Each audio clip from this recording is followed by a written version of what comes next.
Before the macros, before the perfect pre-bolus, there's the battle no one talks about. The invisible weight, the constant fear of getting it wrong. See, the exhaustion that doesn't show up in your labs, but it wrecks your life. In today's story, you'll hear from someone who hit that wall, who nearly gave up, and then found a new way forward. See, what pulled them out of that spiral, it wasn't a new CGM or insulin pump or food plan, and it might be exactly what you need too. Well, thanks so much for coming in today, Jess. I know I was bugging you for a bit there to hop on here because we've got some stories to tell, and I can't wait to share these. So, before we jump into the juicy bits of your story, I know that people probably don't know much about you who are watching this. So, can you give us a little history about maybe how long you've had type 1 diabetes, maybe a little bit about your story? Are you on a pump or MDI, that sort of thing? Sure.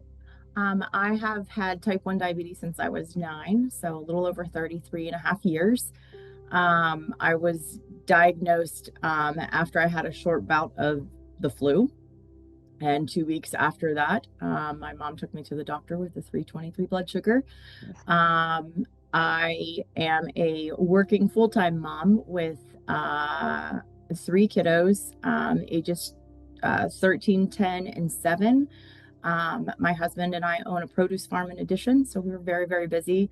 Wow. I am on a Medtronic insulin pump, and have been since I was probably for about 15 years. And I randomly did find you on social media, one thing that social media is good for. Um, and am very thankful that I did, because it truly has been life changing. Well, tell me a little bit about kind of where you were at before and maybe what led you into searching for type 1 So diabetes on social media. I've never been, I guess the best way for me to explain myself might be maybe similar to a lot of other people is that I have never really been consistent. And so at the beginning of this year, I was really wanting to feel better about myself. I had gained some weight over the past few years, really just was kind of sluggish, very foggy. Started in on an exercise routine from a previous personal trainer, and then also was working with my nutritionist to try and get hormones in line. Really wasn't finding any significant weight loss. I didn't understand what was happening. I was going to my endocrinologist and we were uploading numbers. What I was finding this spring is when the weather kind of broke, we were out walking every day at lunchtime. And what was happening is I was ruining a 3.5 mile walk because I was dropping right in the middle of the walk. And then I was spiking and then I was dropping and then I was, or I wasn't spiking, I was dropping and then I was spiking because I was overcorrecting and I really just didn't feel good the rest of the day. So ended up kind of falling and looking, read your book, the 80/20 blood sugar formula, found it very intriguing, found all kinds of little things that I have never known. And from that point, I felt like it was time for me to dig a little bit deeper and not necessarily worry about the weight loss, but more or less how to. I wasn't taking care of myself like I really should have been. That whole time that I was there, I have been on the 780G for about 2 years, and I've never found that it has worked for me, the auto part of that. And everybody rants and raves about it. My endo raved about it, and the Medtronic reps raved about it, and everybody was trying to help me, especially more so this spring. And we were, tweaking numbers here and trying to have a snack there, and nothing really seemed to be working for me. Um, and that's when I really thought like I've got to figure out what I'm doing wrong. Something you mentioned about Medtronic kind of being the holy grail, and it's not just Medtronic. A lot of pump companies kind of have this narrative that it's going to fix everything, right? And I think that what ends up happening is that people like us recognize it doesn't fix everything, but for most people, the general population who might not be as much paying attention to detail like we do, they see an improvement, and they're like, "Whoa, I didn't even change anything. I just put a Right. pump on, and it fixed stuff." Right. And so I think for the average person who doesn't really care that much, it does help a lot because they're coming from a place where they're not in control at all. So it gives them some control. And it's like, whoa, and the doctors see that and they're like, it's doing my job for me. Mhm. But then, of course, we get it and we're like, I was already at 60%, 70%, 80%. It didn't get me to 95%. So it didn't work. Right. And so we recognize there's a fine tuning that has to happen behind it. So I love that you mentioned that. It's not a cure all like a lot of people think it is. It's an assistant, but we still got to be the CEO of our diabetes. Exactly. Yeah. So tell me a little bit then, like, what was it like for you struggling with the blood sugars before finding us? Like, what did that feel like? Um, I'll be honest with you. I actually, anytime I struggled with blood sugars, I instantly went to a um, fight or flight moment where I began thinking something is very, very wrong with me internally. Something's not right. I'm getting very sick, or maybe even this has haunted me since I was 9 years old. Of okay, here it is. I'm 43, and the time is ticking. So it's my body's probably getting ready to shut down or die because that's what was told before. So I've always found the moments of why is my blood sugar so high, and why is this amazing holy grail pump not helping me? Why is it not fixing it? And then it became a little bit more concerning when the endo and their staff and the Medtronic rep was like, sometimes there are people that this does not work for, and you just might be one of them, but keep going. And I was really focused this spring on really trying to lose weight. And I was so proud of myself, but I didn't understand what was happening because nothing was coming off. And I was doing everything I needed to. I went from, finding out, hormone levels and things that were needing to be fixed in the inside wrong. And I was doing anti-inflammatory diets and finding what foods were inflammatory for my body. So I was doing a very holistic approach, and it still wasn't helping. And so, very low carb. And when I went low carb, the auto part of it basically took me into a safety mode for Medtronic. And it was like, okay, you're only taking 20 some units. We're going to keep you at a higher level. So I was just sitting between 150 and 170 all day long, not understanding what's going on. So I would revert back to something's not right, and something's probably really wrong inside. And that wasn't necessarily the case. Yeah. Well, and that's a really important conversation to have too, is you're not broken. You might just be missing a key piece to the puzzle, right? Where it's like, okay, puzzle's not broken. I just got to find the piece hidden under the couch cushion. Like where's that missing thing? So you mentioned you found some social media. What kind of concerns did you have about jumping into something with some stranger on the internet? Like, and what made you jump in? It's because everybody has the solution online. Everybody has a solution to fix your problems, whether it be from cortisol levels to actually there was another one I had a meeting with, and they were very big. They found the answer to weight loss with type 1 diabetes, and hopped on a call, and I was like, this is gimmicky. And I actually, will be honest, Matt, I thought yours was gimmicky too. But the weird thing is that I for some reason jumped in, and when I started hearing some of your podcasts and what you read in the book, I started thinking, I've never heard of any of this stuff. And then I started trying it out, little things. Repolicing, it was working. And I was like, wait a second, like, why hasn't anybody ever said anything like this to me? And granted, hindsight, people do say it to you, right? Everybody knows you're supposed to pre-bolus, but you don't recognize that there's differences when you pre-bolus, and how really important it is. My doctor has told me, you got to pre-bolus. Everybody's got to pre-bolus. But for some reason, when I started really digging into, your program, I really started to find a connection and started to recognize that, like, there really is a group out there that is helpful for me. And, I told my mom, I said, I've seen a nutritionist, I've seen a personal trainer, I've seen my endo, and I really want somebody who understands all of it. And weirdly enough, the algorithm in my phone gave your program to me.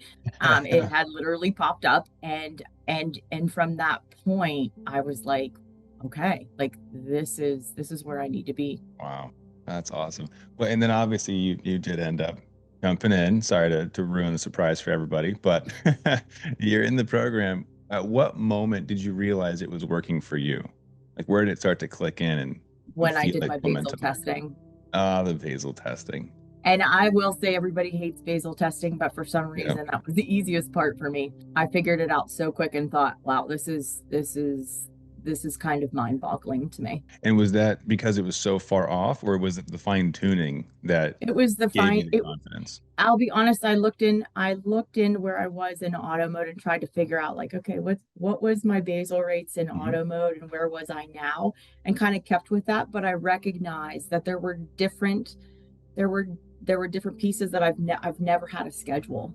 And now I have two different schedules. I've got a sick day and I've got a regular schedule of where my basal rates need to be. And now, even more so, I'm able to kind of start to see a little change and where I'm like, oh, maybe I need to adjust this a little bit as I progress through the program and I've, gotten a little bit more physically fit.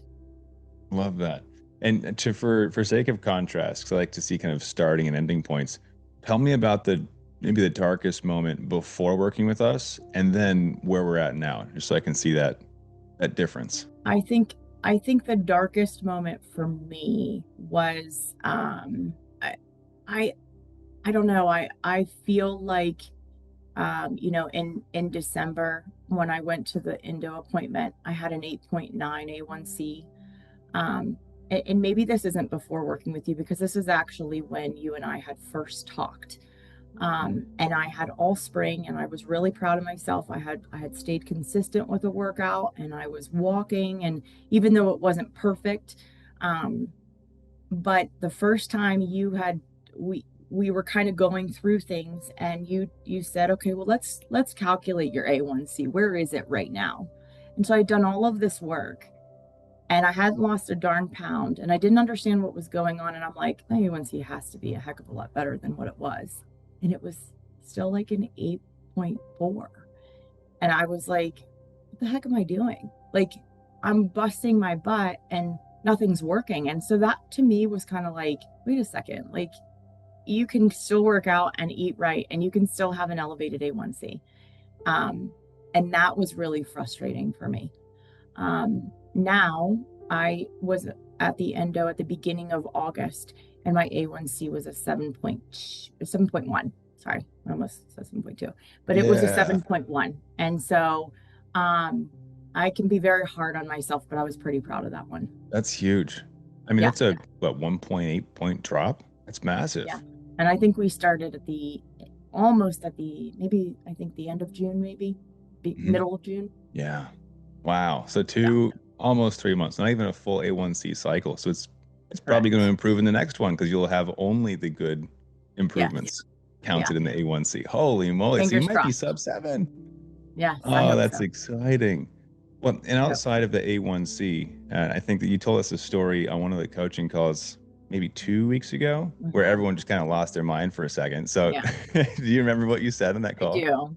I do. All right, So tell us again. when I was at my endo's appointment, and I've always been a little bit scared of going to the endocrinologist. Just maybe some past previous when I was younger, just kind of feeling like I was always being yelled at. And maybe that's just how I had taken it when I was younger. But I've always had a fear of going to the endo, scared that they're going to tell me I've done something wrong. And this time I actually went in with my head held high, and I was so excited to have a conversation about my health and about I wanted to be able to explain to them, like, hey, I figured this out. Like, auto doesn't work for me, but I'm on manual mode right now, and I'm learning all of these really, really, really important things that's really helping me. And so I went in and I've seen this endocrinologist for a couple of years and she's always been great. She said, well, I see that you were submitting your numbers and then that kind of dropped off at the end of May, and you're no longer in auto mode. Tell me what's going on. And of course, I was kind of throwing up at the mouth, just going through all of this new information and exciting. And I get very excited when I start talking to people about this program and everything I've learned. And she didn't like it. She was not impressed. She very much advocated how good of a company Medtronic was and how good my pump should be with, the 780, and there's 3 algorithms and ba ba ba ba ba. And she didn't really want to hear anything about my basal testing. And she very quickly did some vitals, told me we were having blood work done, and they came back in with there was no great job. There was no hey, keep up the good work. It was, we'll see what your blood work says, and I'll see you in a year. And the appointment was set for a year. And I said, well, are we sure we don't need to meet sooner? Like, I want to talk a little bit more about this. And it was it was actually kind of heartbreaking for me. At one point, I tried advocating for myself, saying, listen, like, I'm really proud of myself and what I've done. And I'm not quite sure why I needed her gratification to help solidify what I was doing. But I was hoping for that, and I didn't get that at all. And so it was actually very heartbreaking for me to know that I don't have somebody in my ball field cheering me on, and saying, hey, like, I want to be a part of this. Like, I want to help you. And so that was a piece of the one thing she said to me, well, your A1C is only a 7.1. And I thought, Wow. wait a second. Isn't that what we're aiming for? Like, we're right there, and we were at an 8.9 in December. So, like, what do you mean only? I think what she probably wants to see in the future is to see, she wants more data. She wants to see that this is, this isn't just some type of a gimmick type of a thing, and I can only imagine what they're thinking, but I recognized pretty quickly that I need to continue advocating for myself and learning for myself, because I'm really the one that's in charge here. Absolutely. Well, and I remember that coaching call. Everybody else on with us, our other clients, were just celebrating you. It was a beautiful moment. So it was like, we are here for ourselves. We are renegades, and it's true. Unfortunately, it does fall to us to grasp more of the advanced strategies, but also it is important for us to celebrate ourselves, because we don't know if we're going to get that external validation. But on the other hand, I totally get what you mean, because even for me, I go to my endo and I'm like, give me a high five. Right. I'm like, I want you to tell me I'm doing amazing. I know I am, but I want you to say it. Yeah. So I totally get it.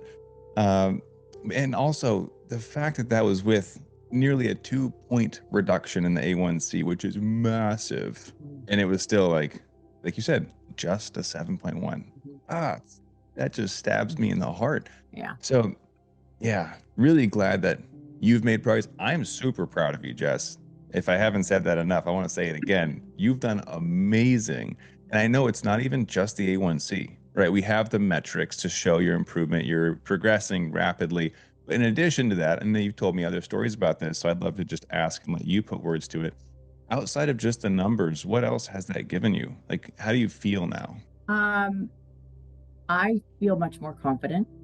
I feel like I understand a little bit more about how I can test the waters with certain foods that I eat, or, I've become much more consistent with, I tell a lot of people this. I don't necessarily work out now to try for the weight loss, because that's still a huge goal of mine. I'm working out because I know I need to, or if the next day I'm not going to see the numbers, it's going to be a little bit more difficult for me to control those numbers. And I know, what I need to eat now to help, offset maybe the rest of the day's activities, right? If I'm going to, I was just thinking about, I've signed up for a 5K here in a couple of weeks, and I don't like eating in the morning.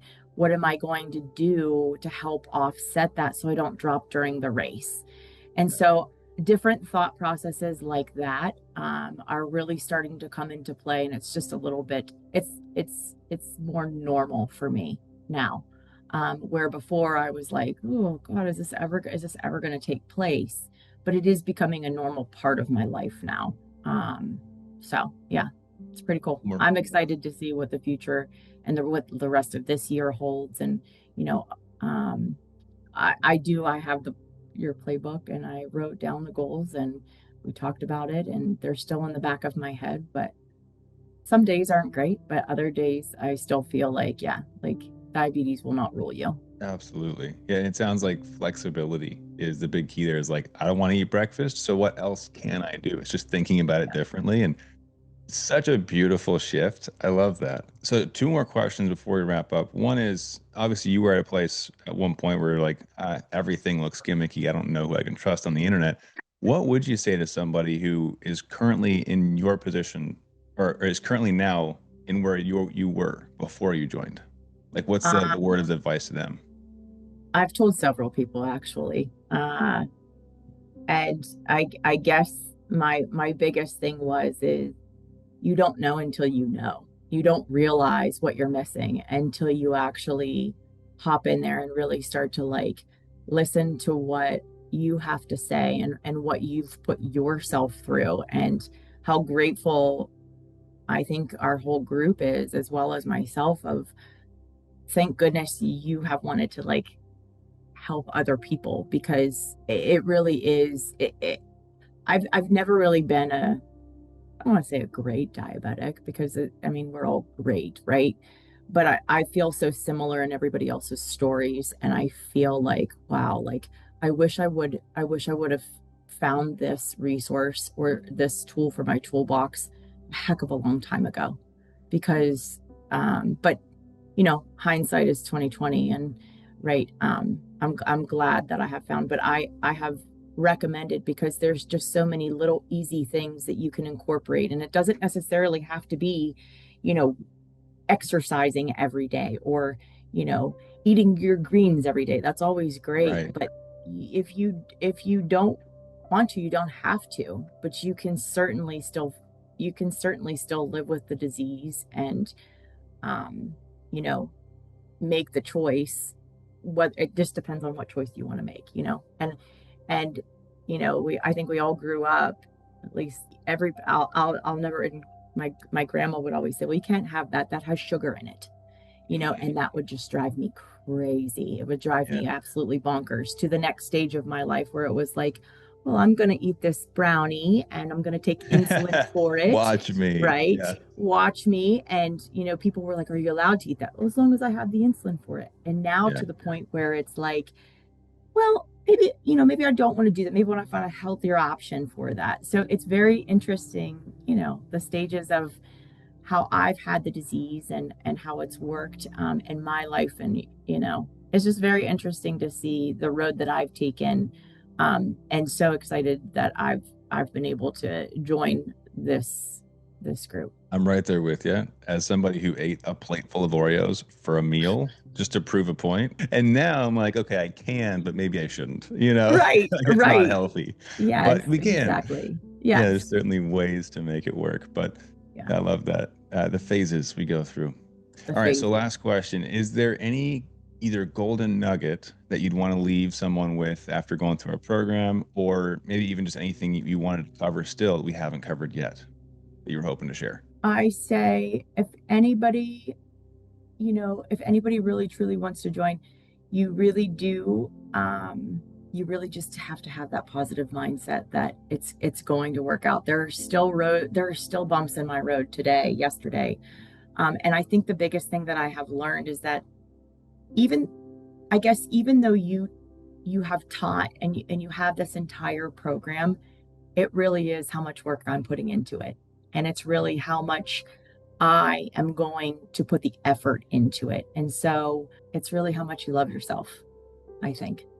I think that's my best piece of advice, is to know that, like, your program it is truly life changing, but it's also the work that I have put into it. So if you're going, you got to go full force. 100%. What comes to mind is that I can give you a car, but it's not going to go anywhere unless you put the keys in and hit the gas pedal, right? So Correct. you do have to use the tools, and you have. Yes, again, very proud of you and excited at what you've accomplished because you put the work in. You Yeah. did the things that we told you to do it, and you've run with it. It's amazing. I So just can I only want, hope to get better. You know what I mean? Like I've already set this goal and I'm like, okay, now let's go. what's the I'm, next step? I'm Yeah. I want that time and range all the time. Yeah. Every day, always. Every day. I have rough days too. Okay. Just to be Yeah. transparent, but absolutely. Yeah. It's how can we continue improving, which is a beautiful way of framing it. Yeah. And then for everybody else, I know that Jess mentioned the social media piece to this. So we do have trainings online you can find it. It may have been YouTube. Is that where you found us, Jess? No, Or is it I think it was Facebook. Facebook? Okay. Yes. I think that's where I Well, found you. And then I started digging and then I did find you YouTube and all of it. oh, okay. Yeah, Facebook, I know eventually does point to YouTube. So anybody who is watching, well, you're probably watching this on YouTube. So on YouTube, you guys can go to diabetesinaction.com. It actually outlines a lot of our formulas and kind of how to start thinking a little bit differently, like Jess has here. So we'll put that in the description for you guys. But Jess, I wanted just to say thank you again for taking time out of your day to come share your story. I know it's going to inspire a lot of people, but also, again, can't miss just saying how proud I am of you. And I'm really happy you had that shift mentally where you don't need your endo's approval. It's nice, I know, but you did the work, you accomplished it. You should give yourself a big pat on the back too. We're all proud of you. Thank you. All right, yeah. So thanks for coming, everybody. Thanks for watching. Thanks for hanging out, and be sure to check out that training in the description. We'll see you guys next time, and keep up the fight.